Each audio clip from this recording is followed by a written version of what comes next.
Welcome to the second annual Queer Jewish Arts Festival.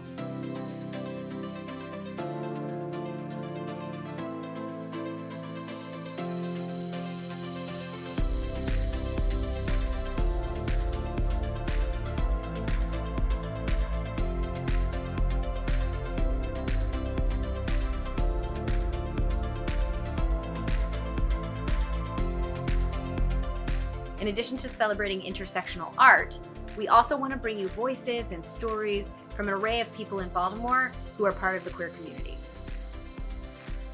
Hi, I'm Timothy David Copney. I am the chair of the Baltimore Playwrights Festival. I'm a member of Bolton Street Synagogue's congregation. I'm a theater maker, a performer, and married to probably the best person in the universe, I'd like to think. My intersectionality has a lot of strands, but the three most important are probably my queerness, my Jewishness, and my being a person of color. For me, my was my desire to become more authentically integrated into the Jewish community, which I managed to do when I became a member of Bolton Street Synagogue last year after my conversion. My what will be is my continued commitment to living the most authentic life I can manage. Hello and happy Pride! I'm Maytal, and you're probably wondering what is going on here. So I'm actually sitting down to record this video on the first night of Pesach, and I thought what better way to portray the intersection of both my Judaism and my queerness than with a fun, bright, bold, 10 plagues inspired makeup look. I could speak forever on the intersection of Judaism and queerness, but right now I think I'm just gonna let this speak for itself. So thank you so much for including me. I'm honored to be involved. Hi, my name is Mark Warnick. When I think about my coming out process in 1990, I had a really hard time reconciling being gay and being Jewish. Over the years, those two identities have melded. When I think about the possibilities going forward, I'm really excited about what COVID has brought in kind of an odd way. I think now there's an explosion of online events for the queer Jewish community, and I'm proud to be part of them. Hi everyone, my name is Rabbi Ariel Platt. I'm the new director of J-Life at the JCC.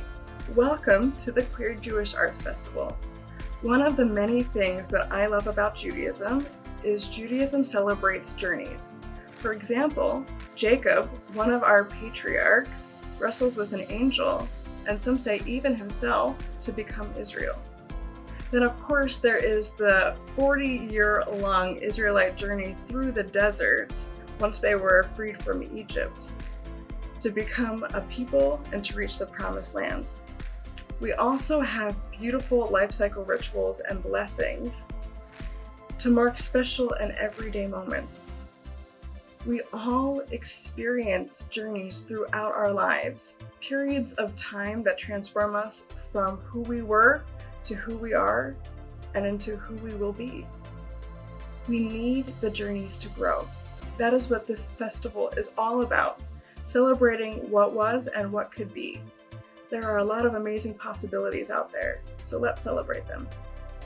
We're coming to you from Owings Mills, Maryland, which is Piscataway and Susquehannock land. We honor the ancestors and living descendants of the Susquehannock and Piscataway peoples and all indigenous peoples throughout the world. As we work towards justice, we acknowledge their stewardship and wisdom then and in our time. We would like to thank our sponsors, local and national, Jewish and non.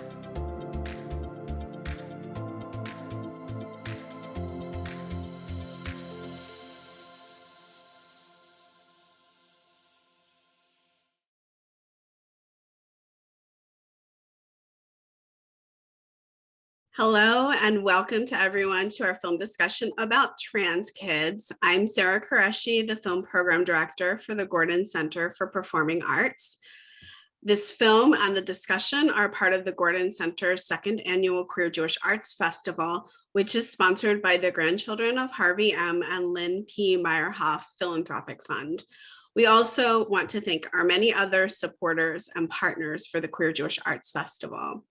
Before we begin our discussion, I'd like to remind everyone to please keep yourself on mute to eliminate distracting background noise. First, I will be introducing our panelists who will have the floor to share some insights about the film. Then I will pose some of our advanced questions. Time permitting, we can open for additional questions. And when we invite questions, we'll ask you to please post them in the chat feature. We don't use the raise hand feature in Zoom. And while we don't anticipate this, if there's a need to unmute and remute you, we'll handle that. I will be moderating and asking our panelists the questions that you post in the chat. The speakers will be spotlighted, so the largest are on your screen. I am very pleased to introduce our panelists, Hilla Medalia, director of the film, Noam Kaniel, one of the subjects of the film, and Elisha Alexander, CEO and founder of Ma'avarim, Israel Trans Community. The director, Hilla Medalia, is a Peabody Award-winning filmmaker who has received 4 Emmy nominations. Her projects have garnered critical acclaim and been screened internationally in theaters and on television, including on HBO, MTV, BBC, and ARTE, as well as at prestigious festivals like Cannes and Sundance. Among her titles are To Die in Jerusalem, After the Storm, Numbered, Dancing in Jaffa, The Go-Go Boys, The Oslo Diaries, and Leftover Women. She holds a Master's of Arts from Southern Illinois University. Our viewers, as you've already met Noam Kaniel, one of the subjects of the film. He is a student who was born to a religious family in a settlement in the occupied West Bank and studied at a religious all-girls school. After being hospitalized following a suicide attempt, Noam realizes he needs to come out and become the Noam he feels he is. Despite the obvious challenges of being part of a religious community, his family is accepting and supportive. He had a complex relationship with religion. Now, as a religious man, he feels closer to God than he ever did as a woman. He and his family face dilemmas related to the religious view on transgenders and the reaction of their closed community. And our final panelist is Elisha Alexander, who is a prominent trans activist and CEO and founder of Ma'avarim, Israeli Trans Community, which is Israel's largest trans NGO. He has 18 years of community activism, including promoting queer visibility in Jerusalem, grassroots mobilization, and heading the trans program of the Tel Aviv LGBTQ Center. I want to welcome all of you and thank you for being with us here today. And as I said, I'd like to give each of you a few moments to share some opening remarks before we launch into some questions. Hilla, I'm going to begin with you, please. Sure. Thanks everyone for watching. I actually was in New York when I met Jess Jennings. Maybe some of you know her. She was 8 at the time. She just gave an interview for Barbara Walters, and I sat down and spoke to her family. And I always wanted to do something about her. And then I moved back to Israel, and I thought, I'm sure there are many trans youth in Israel, but I actually never seen them before. I never seen anything about them. And I thought it's really important to give a stage to their voice and to kind of, bring to the discussion. And I think that's why I started this process, of making this film, which in Israel showed also as a 5-part series on Yes Doco. And it was really a passion project for me. And it took me about 2 years to get to the first families. And I'm very excited that, I'm a small part of this, visibility of trans youth. And, I call them kids, but, as you can see, Noam is all grown up now, but obviously there is a long way to do, and Elisha here and Noam are doing much more than what I did, but I think everything is important and is part of the step for, more equality and more acceptance. We can't hear you, Sarah. You're Thank muted. you. Noam, would you like to share a few thoughts before we go into questions? No, just to say that I'm very excited to be here and I can't wait to hear your questions. Great, thank you. And how about you, Elisha? Do you have any opening thoughts for our guests? Well, first of all, I just want to say thank you. This is, I think, a very important discussion.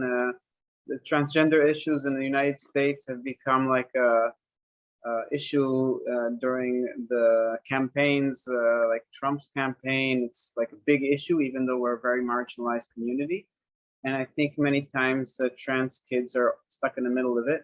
And I think it's very important to have the discussion and visibility for trans kids. So thank you. Wonderful. So Hilla, I know you told us a little bit, but could you expand a little about what, as a filmmaker, inspired you to embark on the project? So I really wanted to give a stage to trans kids and youth and their families. And I chose to focus on teenagers because obviously everybody that I filmed, the family were accepting, because otherwise they wouldn't allow me to film. But I think that there are some challenges that even the most accepting families are going through, and that's why I chose to focus on teenagers. And actually, I really always like to quote Noam, that he said to me, no, trans person doesn't wake up in the morning and say, oh, I really want to become, I really want to be trans. It's something bigger. It's something internal. It's nobody choose to be a trans. It's hard to explain, because you choose to be who you are, and what you are is, the other gender, not the one that people, my daughter always say to me, people think that they were born, like that Noam was born a girl, but he's a boy. So it's not something that you just decide. It's something much bigger. And I think that the challenges are tremendous. And I think it's super important for society to see it, understanding, and to be accepting and supportive. And I think that was really the motivation for me to start this film. Connected to that, Noam, can you tell me what made you just to decide to participate in the film, to be a subject of the film? Yeah, sure. It was kind of difficult to make this decision as a family because we used to keep our lives very private and not share everything with everyone.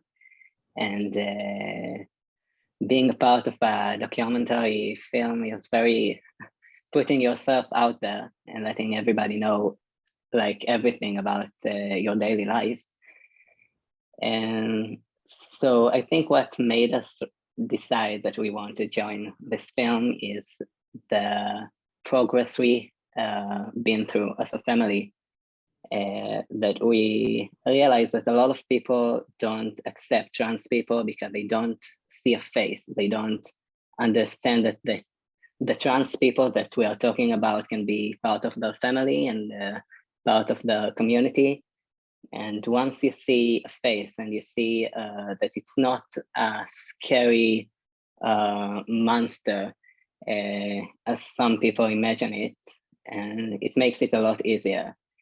And I think that we didn't want other kids to be forced to go through this journey of putting a face to trans people, and just to come out and people understanding what this means.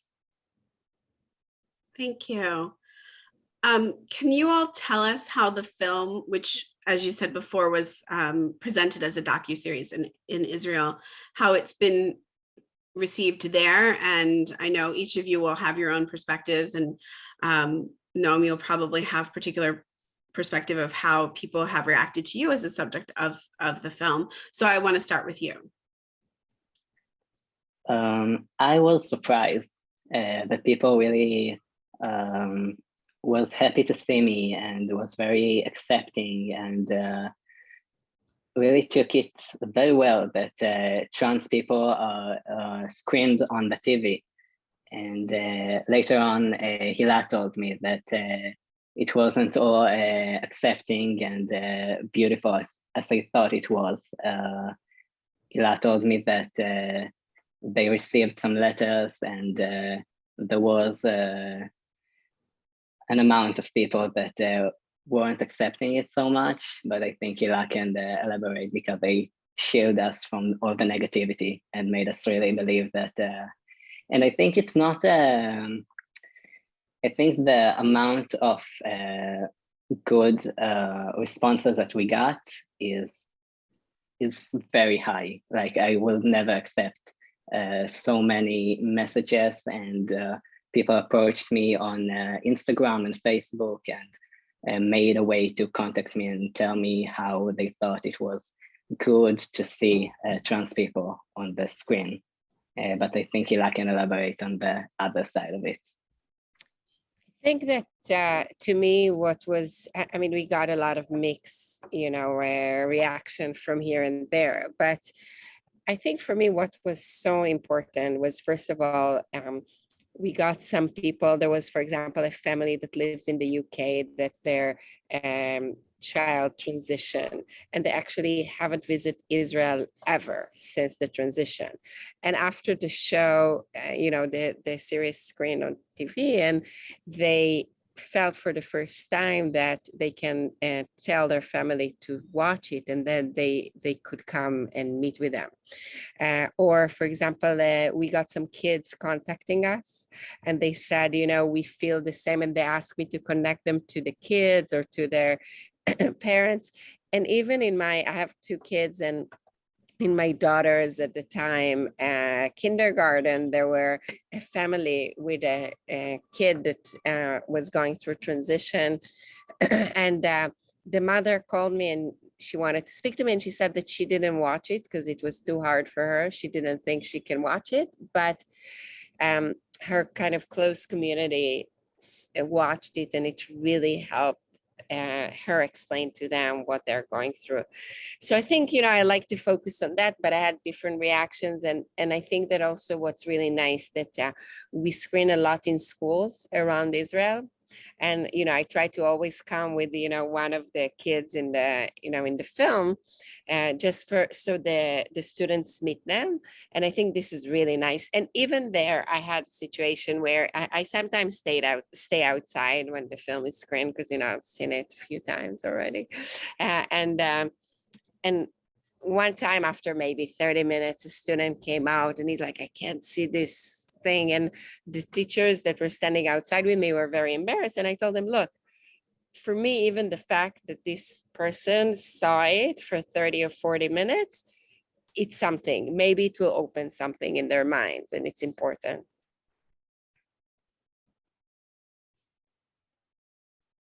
Okay, I'd also like to add, we didn't get reactions from the general public. I have to say that mainstreaming transgender people, and especially kids, is something that's very important. There have been a number of films that are very artistic, and they don't go on prime time.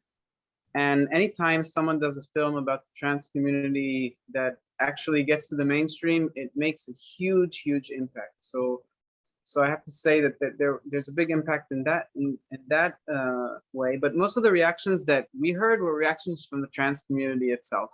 So I think this film is really important for non-trans people in order to understand the trans community. I think there's inherently a problem with the films that are actually written and directed and published by people who are non-trans, because then the narrative is not necessarily ours. I mean, you can see the film and you see the narrative of the kids, but it's not necessarily our narrative. And I think for many trans people, it was difficult to watch, because being trans is difficult. I mean, there's situations there about discussion about, should we, if we had known that our kid was trans before giving birth, then maybe we should have done abortion, things that are very difficult, including misgendering. The entire film is full of misgendering, obviously, because the parents, even though they think they accept their kids, don't necessarily actually do it like they're supposed to. And there's also misgendering of professionals that are supposed to know how to talk about trans people. So it's difficult to watch, but that's the reality. The thing is that I think one of the things that the film does very well is show that the reality that we live in, which is very difficult. But I think when you watch such a film, you're already aware that trans people are hated and unaccepted. So it's like kind of mirroring what already exists. And I think what's special about the film is the youth narrative, talking about gender. I mean, the gender that's discussed there by non-trans people is very, it's very simplistic, like, oh, it's the soul of a man inside a woman's body, blah, blah, blah. It's things like that. Very, very simplistic. And you can, from time to time, you see how the youth themselves talk about gender amongst themselves, not when they're trying to convince their parents that they're worthy. So that's really interesting. And I think if we would have more of that, it would really open eyes for people, rather than hearing the same stuff like, oh, nobody would choose to be trans. I think the discussion, if it's a choice or not a choice, is that's one discussion. But I think we all choose to come out or not to come out. I mean, so that is a choice. And the question is, I mean, is it something that's, I mean, we're trans and we have no choice and therefore we're trans and then it's okay? Or maybe being trans is a nice thing and it's okay to be trans even though somehow it is a choice. But Elisha, I want to respond to two things that you said. First, yes, definitely you're brave and you chose to be who you are. But what I meant is that I've been with this at many situations, and maybe you get that too, that, you know, one time I was with Liron at the screening for a junior high, like kids at 7th or 8th grade. And, you know, what's nice about these kids is that they're not so much into this, you know, how we are, you know, I would never ask something that I'm not supposed to ask. I'm already so framed within my cultural, you know, boundaries. So one of them came to Liron and said, but so much trouble. Just be a tomboy. Why do you have to do all this surgery or something like that? And I was like, oh my God, I can't believe you just asked it. And Liron was really actually cool. It was a really cool discussion about it. And, you know, it's like, he almost like reversed the question to him. Like he asked him, so you feel like a boy, right? Why do you feel? And it was a really nice, actually open discussion. And I think when I said what I said, it's not about your choice. You obviously had a choice to come out. And I think that I always say that what I learned from the kids is that, you know, how many times I hide and I'm not saying what I want to say, or I'm not, you know, being who I want to be. And, you know, I'm hiding behind, you know, different kind of curtains or closets.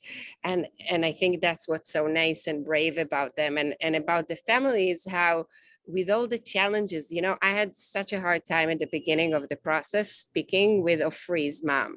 I would call them and I say, oh, can I speak to Ofri in a masculine voice? You know, I'll say, is he home? And she would say, she's not home. And it was so confusing, even just the conversation. So I think what's nice about it, and that's also refer to the first comment that you spoke about, you know, Noam's dad. And I think what's nice, at least for me, is to see the transition that the family went through. And yes, they were always accepting because they wouldn't let me film, but for them it was all new and they needed to go through a process. And I think what's so beautiful about Noam and his family is that within their sets of values and belief, they found a way to, you know, accept and be with him. And, you know, I actually came with them for the first time when they went to the parade in Jerusalem. And ever since I follow, it's like every year they don't miss, they go to Jerusalem, and they're really, and I think if you speak to Noam's dad today, he would say things completely different than what he said back then. And I think that's what nice is to see. Yes, you know, the film, the series talks about things that maybe are difficult for trans community to accept, but you can see the transition. And I think for me, that's my hope for the whole society, that we all go through this transition of accepting and understanding. And anyway, that's what I. Noam, do you have any thoughts about that? Yeah, I think Hilla said it very well, that this film did something that I didn't see before in other films about trans people in Israel, that it takes time and it takes like a long process to the families too. It's not only your journey.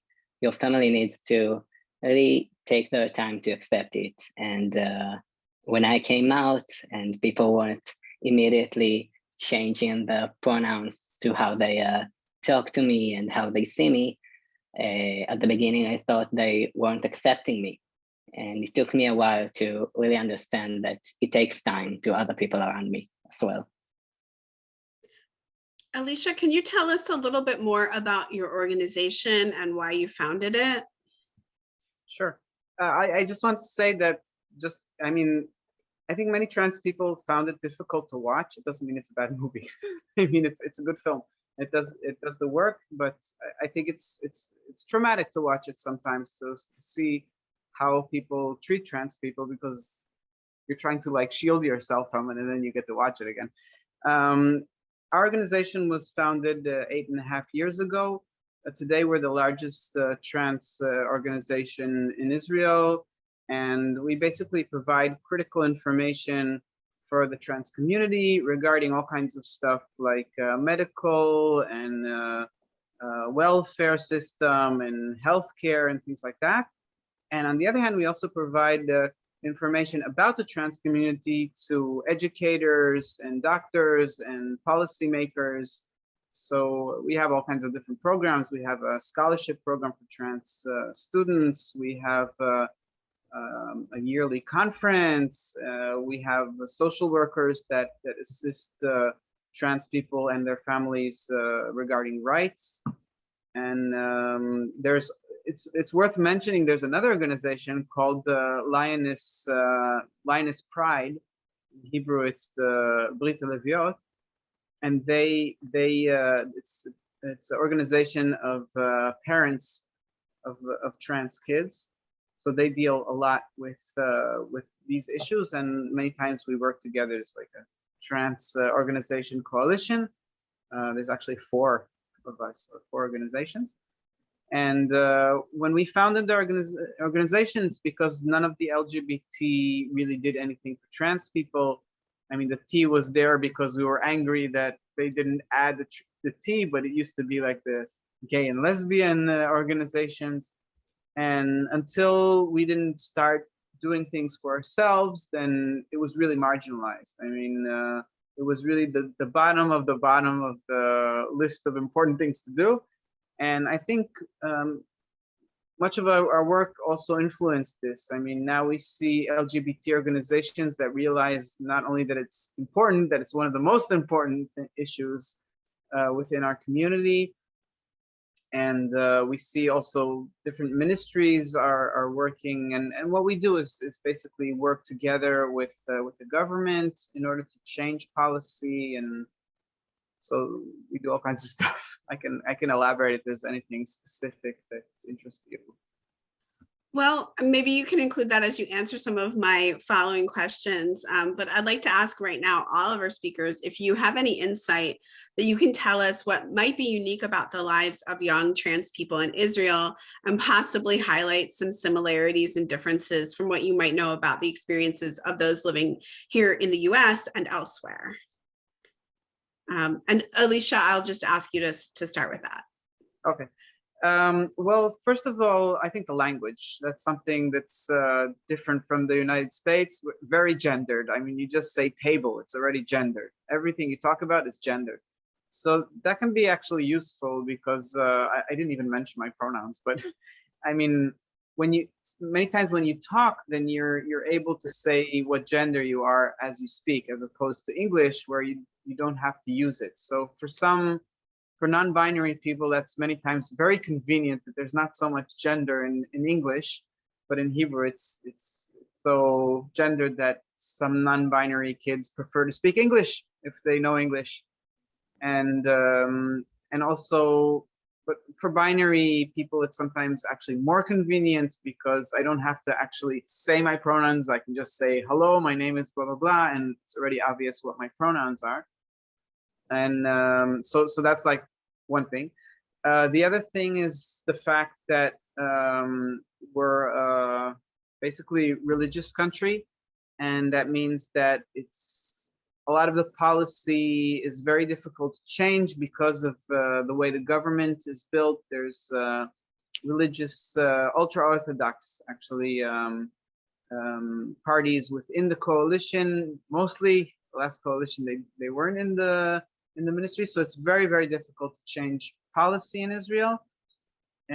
But what is nice that is when you're able to change policy, it changes for the whole country. It's not like in a certain state this way and a different state that way. The only problem is that in Israel, there's absolutely no policy about trans kids in the Ministry of Education. So basically every school does what they want to. There's some amazing schools that are very accepting of trans students, and some horrible schools. In the film, then you see the former Minister of Education, Shai Piron, and unfortunately, we tried to change policy when he was minister, but it didn't work, and we've been trying for years now. It might change within months. It might change within months, but anything. Well, the army, maybe Noam can talk about that more. But yeah. Yeah, do you want to chime in about the military service, Noam? Yeah, it's actually what I wanted to answer for your question, that I think that in Israel you have so many differences between people, and you all meet during your service in the military. So you cannot shield yourself from non-accepting people. And even if you live in the most accepting environment, communities, you will still meet during the military, and sometimes it can be very difficult for people. I can tell that for me, my experience in the military was very good, very positive. People were very accepting, and even the ones who were not very accepting, I still got the back and the accepted policy from the military. We have a soldier that his job is to make sure that trans people are protected and can serve in the military just like everybody else. So so my experience was very good, but I know that for other people it was quite difficult. But Elisha, I wanted to ask you something. I feel that also in America, when relatively recently, when I go on a calls with people I don't know, sometimes I find myself in the Zoom with a lot of people, everybody add their pronouns to their, so there is some kind of a different level of discussion. And I remember when in Israel, sometimes I would meet someone that I'm not so sure, though that my kids, I call them my kids, always tell me, Noam, and one of them is always tell me, ask. We are not, I'm happy that you ask me and I'll tell you, what's my pronouns or how I would like to be called. But still, there is sometimes I don't want to insult. And so I feel there is some level of advance within at least, the more liberal parts of America, I should say. Yeah, I agree. I think the pronoun discussion is very dominant in the United States. Here also, I mean, obviously, I didn't write my pronouns, badly, but I think it's something that's in Israel. It's more relevant to non-binary people, because when you're binary and you state who you are, then you are already gendered, basically, so you don't need it. But if you're non-binary, then you might want to use it because it's not necessarily obvious. But it's something that within LGBT organization, when you say your name, you also state your pronouns. Also in Israel, it exists here, and I think also it's happening also outside the different LGBT organizations. It's also happening sometimes in corporate companies. You see pronouns on the bottom of when you sign your name, and emails and things like that. So I think we're kind of catching up to the United States in that regard, I think. Noam, you told us a little bit about your experience in the military, but at the close of the film, we saw you were entering a leadership program. So I'm sure that our viewers will want you to update us on that and any other developments in your life that you want to share with us. Yes, when the film ended, I graduated from high school and I went to this leadership program. It's a very common thing in Israel that you go to do 1 year of like preparation before you draft to the military. And I went to a program that actually travels in Israel, does 1 month in every community that we have in Israel. And it was, for me, it was an experience of like really being the trans people in the group and going everywhere in Israel and being proud and being like an advocate of the trans community. And when I finished the program, I drafted to the military and now serve for 2 years and a few months. And like I said, it was a very good experience for me. I was very not only accepted, but appreciated and was given space to express myself and educate other people about trans people in the military. Thank you. I'd like to add something about the Army, if that's possible. Please do. I think in 2015 or something like that, one of the officers in the Army who was in charge of this unit that Noam mentioned, then she was very pro-trans, and she met a trans guy who, Ofer, who was like the first out officer in the Army. And she really made a really big change for trans people, but it wasn't in policy. It was like only, how do you say, Torah Shabbat? It was only like a verbal agreement, I would say. It wasn't written down in policy, and we, as an organization, we really put a lot of pressure in order to publish this policy. So today, the Army is pretty accepting if you're a binary trans person, but if you're non-binary, then you have to choose if you want to have regulations of a male soldier or a female soldier. You can't do something in the middle, which is kind of backward.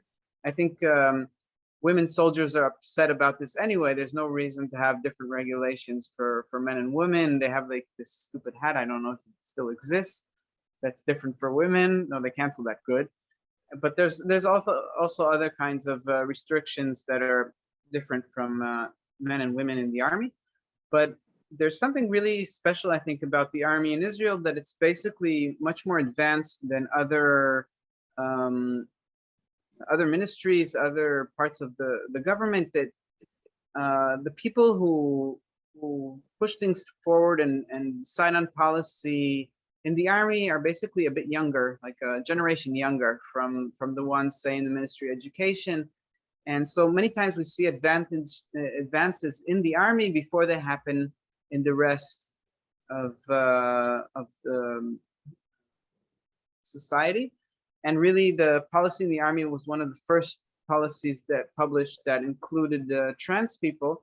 And there's 2 interesting things about it. First of all, Israel is a very militaristic country, so it was really easy to change policies after that was published. For example, we had a very hard time changing the policy in the jail system. But the moment they heard there's a policy in the Army, they were really impressed. And then they figured that they could also change their policy. So by changing the policy in the Army, we were able to change other things. Another interesting thing is Israel is really in the spotlight about a lot of things. There's like tons of journalists here in Israel reporting to the entire world. For a very small country, we're very well documented. And specifically in the anything to do with the army. So everyone thinks like, oh, Israel has the most advanced and fancy army in the world. So also the policy of the United States Army was impacted by the policy in Israel. So that was something that we couldn't imagine that would happen, but the policy to include trans people in the US Army also changed, among other things, because of the policy in Israel. So they brought Ofer to the US and he spoke to all kinds of officials there, and so that was like a really big deal. And I think that we really have a chance that policy that's changed here in Israel is something that can affect other places in the world, exactly because we're so well, how do you say, not documented. There's so many journalists here reporting. So since we've talked a little bit about military policy, I have some other questions about policy that I'd like you all to chime in on. But before I do that, I want to make sure that all of our guests know that now is the time, if you have questions, to please post them in the chat. And so while you're doing that, I'd like our speakers to comment about healthcare policy and sports competition policy. So I just want to tell you, I was a professional athlete. Actually, I went to college in the US on athletic scholarship. So I'm actually following very closely what happened in America, and Elisha and maybe can tell us more about what's happening in Israel. But one of the incredible stories is that we have a soccer, football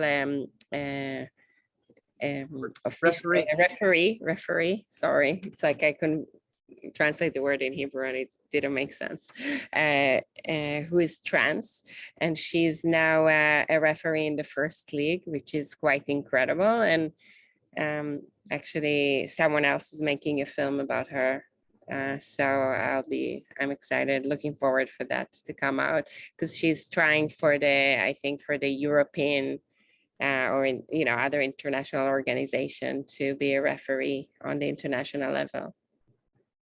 Yeah, I want to add about Sapir Berman is her name. She's amazing, and there's this joke running around that we're not sure what's more amazing, that all the macho soccer fans now think that trans people are great, or the fact that all the queers went to see football matches to watch her. So yeah, she's a bridge between worlds that some people say otherwise wouldn't collide. I do want to say something about sports. We deal with healthcare, we deal with the welfare system, we deal with jail system, we deal with life-saving things. We haven't dealt with sports. I mean, sports is nice. I know in the United States, it's also really important. It's what people talk about all the time. In Israel, the national sport is talking about politics, not baseball. But I have to say that the discussion about sport, the inclusion of especially trans women within professional sports is a professional discussion. It's something that should be based on facts, on research. The fact that this discussion is coming up all the time in the media has little to do with it has little to do with the fact that the media cares about women's sports, because if they cared about, nobody talks about women's sports. Nobody talks about how little budget the women's sports get. The real issues of women's sports. And suddenly it's like, this is an important discussion. Will trans women take over sports? And we see that it's no coincidence. These things are actually promoted by very conservative people that really don't care about women's sports. And the reason they're doing it is, first of all, the discussion in the media and the public discussion about sports cannot influence what the different professional sports unions decide. What it can influence is legislation. And we're seeing that they're using this discussion in order to legislate not allowing trans youth to participate in school sports. I mean, that's kids, not professionals.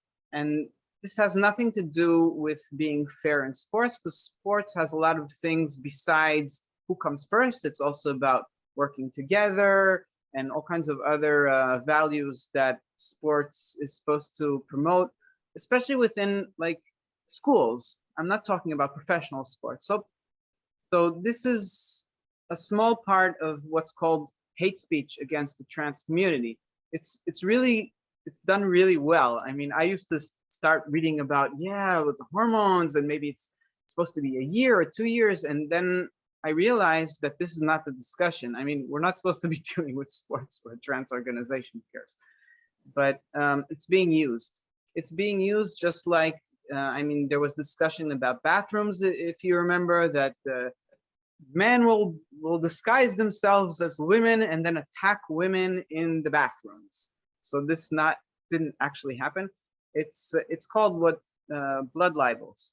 So trans women are going to take over women's sports and ruin it. So these conservative forces are using this discussion to portray trans women as men who are trying to infiltrate women's spaces. And if you talk about kids, they also like to portray the trans community as trying to prey on confused kids. So this is, I think as Jews, we know what hate speech sounds like. And while the discussion might be interesting, I think it's very important to put it in the context that it really is. It's hate speech. And yeah. Hilla, Noam, do you have any final thoughts about that? I got a lot of comments. Yeah, I think what you said, Elisha, is exactly what I feel. And I think that I got a lot of comments from people throughout the years, they can be what they want, but why do they need to change their gender in the, for example, healthcare system? Doctors needs to know how to treat a person, like things that are, why do they need to take hormones?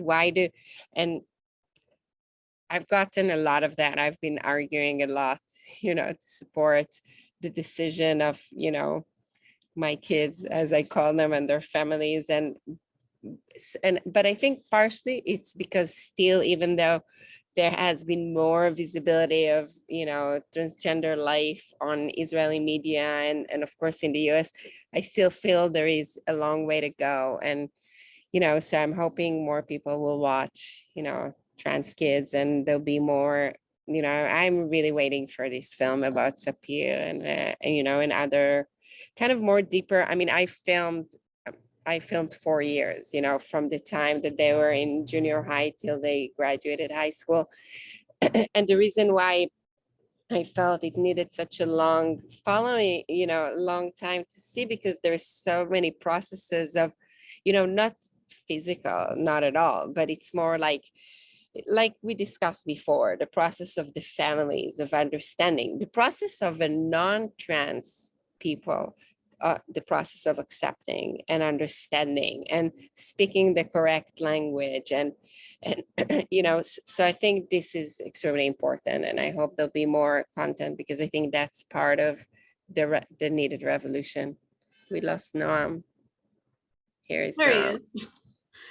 Did you have anything you wanted to share about that, Noam, or we can move on if you don't have anything to add? No, I think they said it all very well. Very good. All right, so I'm going to move on to a question from our viewers. We have a viewer who's curious about the desire to find love and partnership among the subjects of the movie and young trans people in general. And if they see that in their futures, both in terms of sexual orientation, but also with regards to building a family. Noam, you want to start? Can you repeat on the question again on the beginning? Sure thing. The viewer's asking about your desire to find love and partnership in your future, both in terms of sexual orientation, but also with regards to building a family. Yes.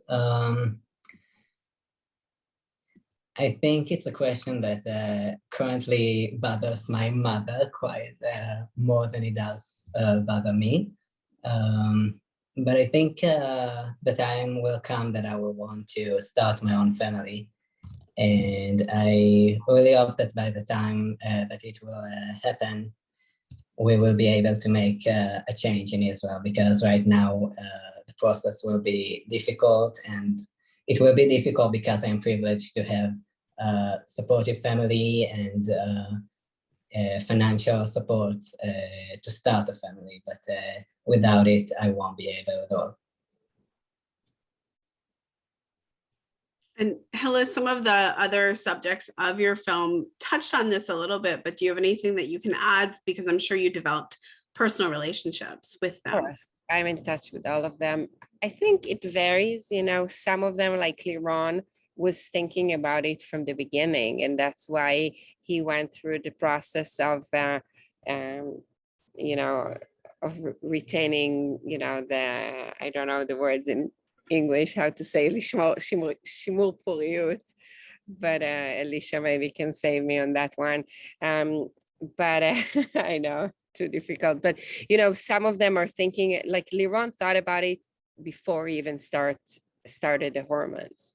He knew he wanted a family, he knew he wanted to be a father, he knew he wanted to have kids. So, but others, it really depends. And I think it depends also, you know, I'm thinking about myself, you know, when I was their age, I didn't think of a family. So I think it's the natural process also of life.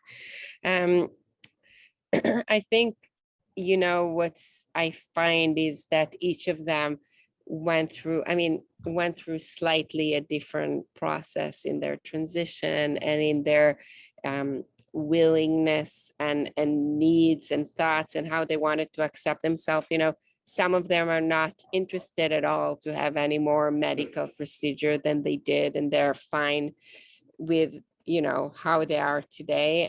And some of them, like Romy, she's actually in Thailand now, just went through her last surgery that she always dreamt to have. So I think it's really changing both the view of family and also everything else. And I think the nice thing for me, you know, to spend all this time with the trans community and especially the kids and their families, to understand that, you know, every person has different needs, and to basically accept everyone with how they choose to live their life. Elisha, do you want to add anything about that? We're coming to the close of our discussion. Well, I think that Israel is a very, in Israel, it's very important to have kids. It's like everything in Israel is around having more kids. So that's something that also is dominant in our own community. I think it's different for trans men and trans women. For trans men, it's somewhat easier. It also depends who you're attracted to. If you're a trans woman and you're attracted to straight men, then it's really difficult. But I think things are changing. It used to be that straight men were it was very difficult to them to admit that they're willing to be or even attracted to trans women, and because, oh, maybe it means I'm gay or things like that. And we're seeing that the younger generation doesn't think the same way. So I think there's a lot of difference between the older generation and the younger generation. Also, one of the reasons that trans women end up in sex work is because many straight men are very attracted to them, but they're not willing to be out about it. They're only willing to have sex with them or some secret relationship, but not get married. And that's one of the ways for trans women to survive. However, today these things are changing. We're seeing more couples and more people out of the closet. And so I'm very, very optimistic about this. I think it's something that's also very important to the parents. All they want to do is be grandparents. So they're like showing their kids and fighting for them in order to have like the egg retrieval process and all kinds of other issues. I can say as an organization, we do not always put this as top priority. our priority is not sports, and it's not reproductive issues, but rather life-saving issues. And when it's like the second most important. We usually deal with first life and then bringing life into the world. But there's a lot of activism around that. And I think what's really important to remember that, like Noam said about the film and how important it is, that once people see a face and people see that basically trans people want to be loved and they want to have a family and they want to be human, then it becomes from some kind of discussion about why do they need to have hormones into something else that people see us as humans, and understand that we have needs, and the things that we say about ourselves are what we say about ourselves, and it's not like lies or. Since we're nearing the end of our conversation, Noam, Hilla, do you have any final thoughts you would like to share? No, as I said, I think that we should accept everyone, and I hope many people would watch the film and listen to the discussion, because I think the more we talk about it and the more we open our minds and hearts to everybody, that's the only way.